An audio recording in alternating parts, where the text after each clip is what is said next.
He was one of the most successful managers of the 1980s. Drew a lot of out of the good players of the Mets and the Reds. But in a weird series of events, he eventually was fired by the Mets, and eventually fired by the Reds in unforeseen circumstances. Now, Davey Johnson, who had a great All-Star career as a player, had a lot of minor league success as a manager. He took over the Mets in '84, a squad that had not won a pennant since '73. Became the first NL manager to win at least 90 games in each of his first 5 campaigns. The highlight of his time with the Mets was winning the '86 World Series against the Red Sox. Years later, he summed up his approach to managing by saying, "I treated my players like men. As long as they won for me on the field, I didn't give a flying fuck what they did otherwise." Of course, a lot of things came out, drug use, party lifestyle. The '83 team had won 68 games, but talent was showing for potential winner with rookie Darryl Strawberry. A trade to acquire Keith Hernandez and Johnson's decision to suggest bringing up Dwight Gooden helped turn him into a winner of 90 games for the '84 campaign. Gary Carter was acquired before that year in a mega deal with the Expos, and the Mets won 98 games that campaign, but it was only good enough for another second-place finish, 3 games behind the very stacked St. Louis Cardinals. The '86 team won 108 games, which was the best in the majors. It was only the second time the Mets won 100 games in a season, with the other team being the Miracle Mets of '69. The Metropolitans won 92 games the following season, but they fell 3 games short of matching St. Louis. The next year, they won 100 games to win the division. The NLCS ended with a 7-game loss to the Dodgers, which turned on a loss in Game 4 after winning 2 of the first 3 games. Now, Johnson had a bitter feud with general manager Frank Cashen. When the Mets struggled early in the '90 season, starting the campaign 20 and 22, Johnson was summarily fired. He finished with a record of .595 and .417 in the regular season, and 11 wins and 9 losses in the postseason. He currently and will probably remain the winningest manager in Mets history. He was inducted in the Mets Hall of Fame with Cashen, Strawberry, and Gooden on August 4, 2010. Now here it gets kind of freaky. After more than 2 seasons out of baseball, the Reds hired Johnson 44 games in the '93 season. As was the case with the Mets, Johnson revived the Reds almost immediately. He led the team to a National League Central lead at the time of the '94 player strike and won the first official NL Central title in '95. However, early in the '95 campaign, racist and crackpot owner Marge Schott announced Johnson would not return in 1996, regardless how the Reds did. Schott named former Reds third baseman Ray Knight, who had played for Johnson on the Mets championship team, as bench coach, with the understanding that he would take over as manager in '86.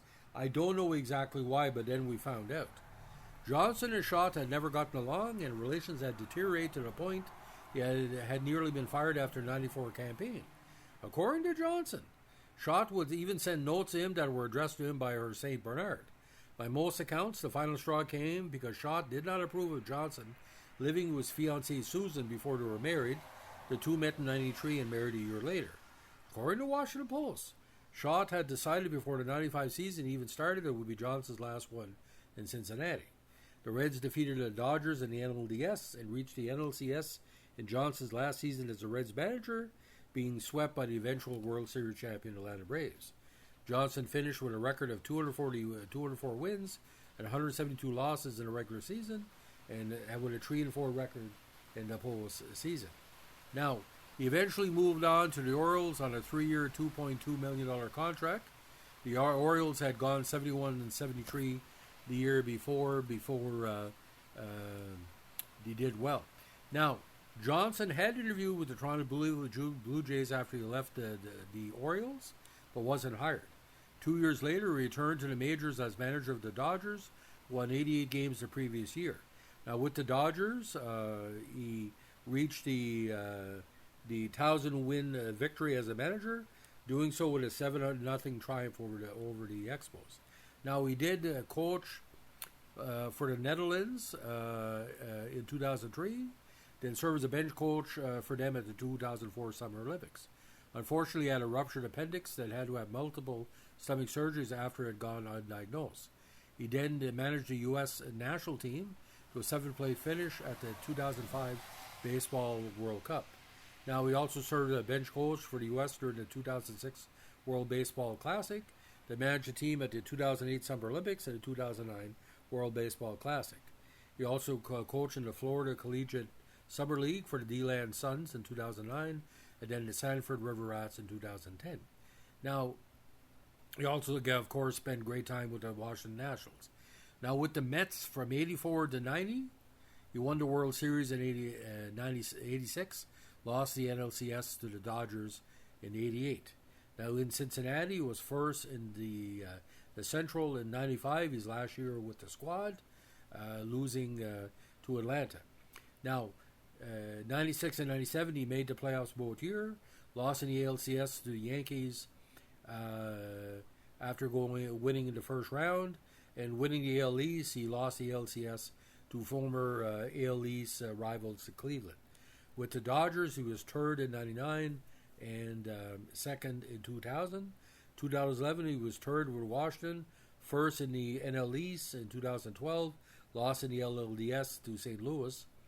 And total career record, 1,372, 1,071 losses, 25 and 26 in the postseason.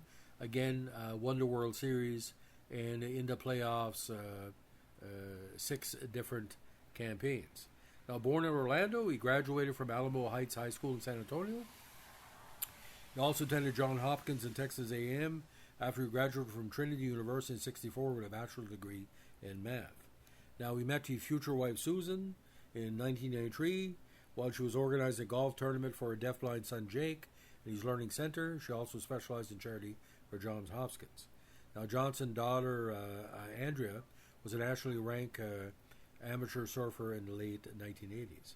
Now, in 2008, alongside Eric Sherman, he wrote his autobiography, My Wild Ride in Baseball, but and beyond, with the proceeds going to his wife Susan's nonprofit organization, Support Our Scholars.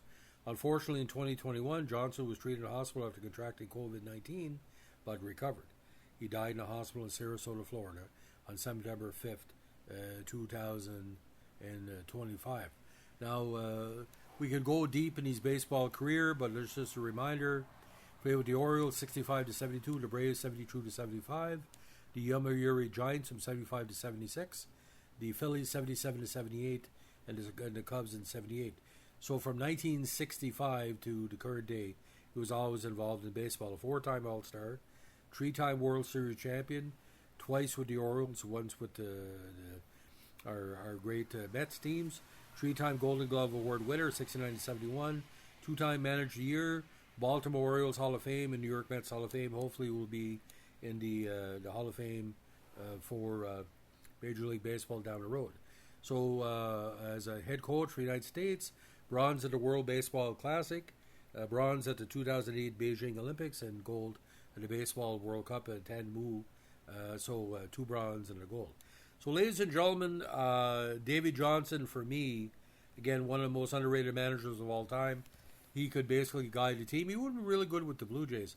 But that Marchot situation, when we found out in the media, after all the shit that was going on with her anti-Semitic views and stuff like that, pretty freaky. So Davey Johnson, you will be missed.